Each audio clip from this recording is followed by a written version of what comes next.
छाती 56 इंच की हो जाती थी जब एक साथ दो या कई बार 3 से 5 वोट भी गिरा देते थे, और इस वोट को बोगस वोट कहें तो कहीं बेहतर होगा। लेकिन इस बार बिहार के पंचायत चुनाव में ऐसे मतदाताओं को मुंह की खानी पड़ेगी। क्या है पूरा मामला और क्यों मुंह की खानी पड़ेगी? नमस्कार, आप क्लैप न्यूज़ देख रहे हैं। मेरा नाम है विवेक। कुछ लोग लोकतंत्र को सीधे सीधे चुनौती देते थे, मतलब बोगस वोटिंग करते थे जो अनाधिकृत है।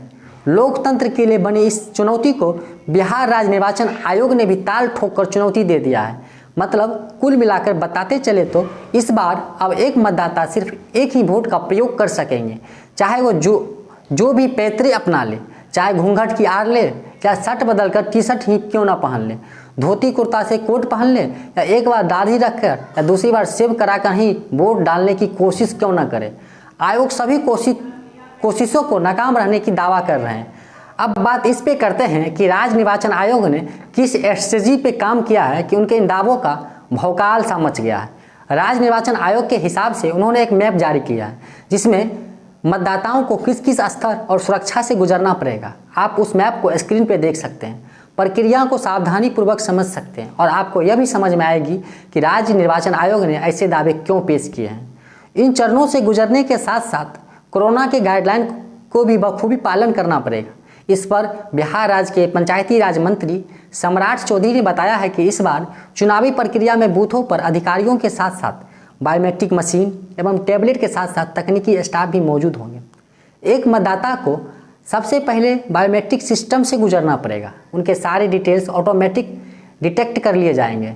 इससे चाहे बूथ बदले या जिला बदले, कोई भी मतदाता दोबारा वोटिंग नहीं कर सकेंगे।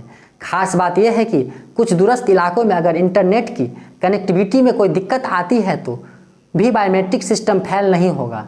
टैबलेट में सारा डाटा सेव होगा और डुप्लीकेट वोटर को डिटेक्ट करने में सक्षम होगा।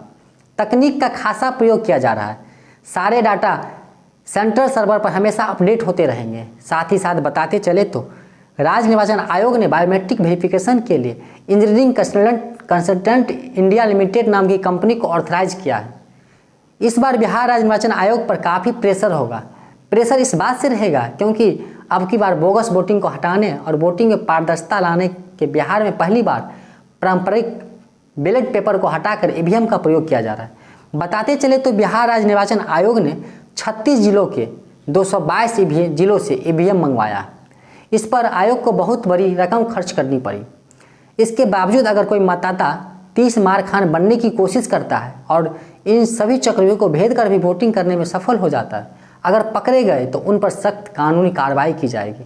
बिहार पंचायत राज अधिनियम 2006 की धारा 130(9) के अंतर्गत कानून के शिकंजे में होंगे। इस खास पेशकश को आपके लिए सुभाष ने शब्दों में उतारा है। मैं क्लैप न्यूज़ की तरफ से आप लोगों को एक संदेश देना चाहूँगा कि ज़्यादा से ज़्यादा आप अपने मतों का प्रयोग करें। अगर खबर और किस्सों को आप सुनने से ज़्यादा पढ़ने के आदी हैं तो हमारे वेबसाइट www.clapnews.in पर जाकर पढ़ सकते हैं और अपने विचारों को उन्हीं शब्दों में तब्दील कर सकते हैं।